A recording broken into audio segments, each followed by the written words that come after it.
There is a particular kind of tired that arrives before anything dramatic has happened. It can show up in a Gen X adult leaving the phone face down at the kitchen table. On the outside, you may look normal. You may even smile, answer, and keep moving.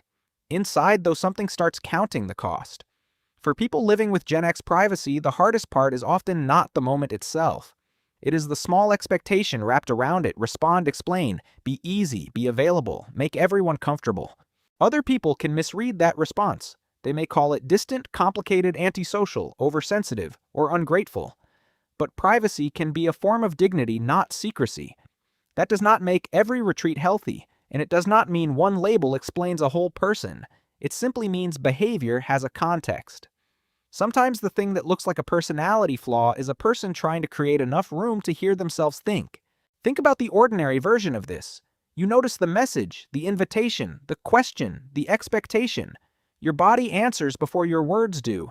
Your shoulders tighten. You rehearse a reply. You wonder how much of yourself this moment will require.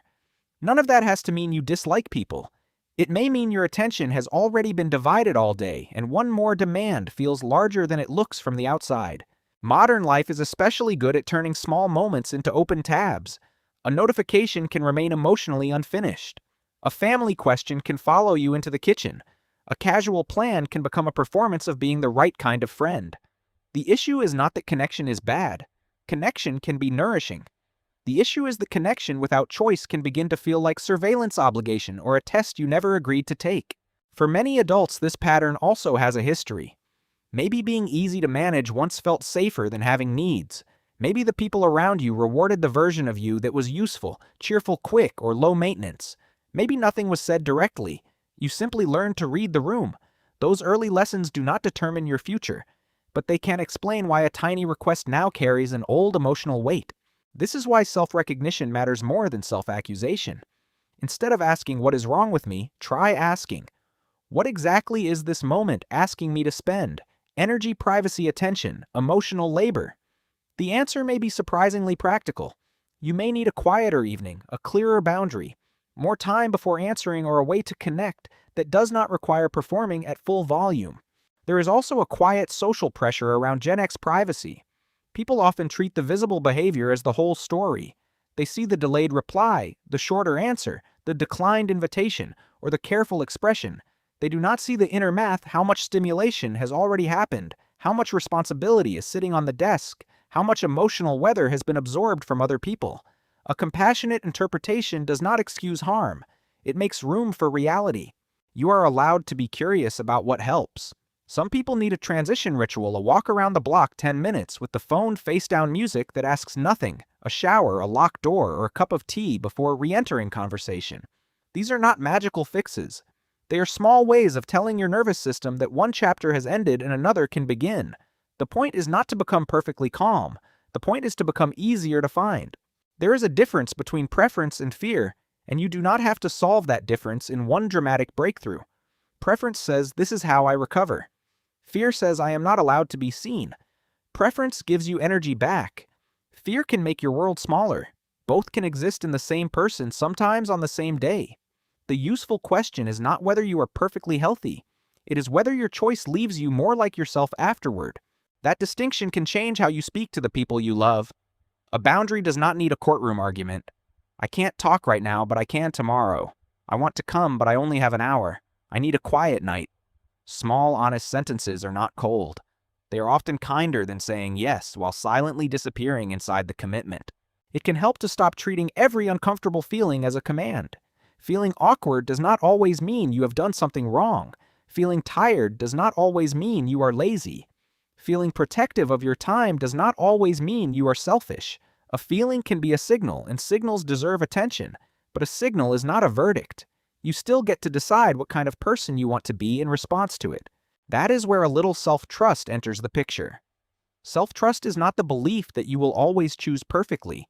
It is the belief that you can notice your limits, repair when necessary, and try again without turning one difficult moment into a story about your character. When the pressure rises, you do not need a grand explanation for your humanity. You need a pause long enough to choose what is true. People who care deeply are often especially vulnerable to confusing responsibility with total access. They sense a shift in someone's tone, remember the unanswered message, and start writing explanations before anyone has asked for one. Care is valuable, but care without edges can become a full-time job no one assigned you. You can be attentive without being permanently on call. You can be kind without making every other person's comfort your emergency. A more spacious life is usually built through ordinary repetitions. You answer later and survive the discomfort. You name a smaller plan and the relationship remains. You take an evening for yourself and discover that rest does not erase your value. These moments can feel almost too small to count. Yet they are how a nervous system learns a new association. Connection can include choice, and choice can include warmth. The shadow side deserves respect, too. When you are tired of being misunderstood, withdrawal can feel wonderfully clean. No explanations, no awkwardness, no chance of disappointing anyone. But complete withdrawal can also protect you from the very experiences that would prove you do not have to earn belonging through performance. The goal is not constant access. It is enough safe access to remain connected to your own life. A useful experiment is to make the next step smaller than your inner critic expects. Not a total reinvention. Try asking before sharing someone else's story. Let it be specific, brief, and reversible. Notice what happens in your body when you choose it. You are collecting information, not grading yourself. Over time, these small choices can teach you that boundaries are not walls, and closeness does not have to be exhausting. This matters because adulthood often rewards people for looking endlessly adaptable. We praise the person who is always on, always pleasant, always reachable, always willing to absorb the extra task. Yet a life built entirely around other people's comfort can leave no room for your own signal. Dignified privacy is not selfish. It is one way of staying in contact with the person you are when the room gets quiet. Maybe you are not difficult. Maybe you have spent a long time translating yourself into a language that made everyone else comfortable. The next chapter is not becoming louder, tougher, or more available than you are. It is learning which forms of connection let you stay present without abandoning yourself. That is not a retreat from life. It is a more honest way back into it. If this feels familiar, notice the moment you most want to edit, hurry, or disappear this week, and ask what it is trying to protect.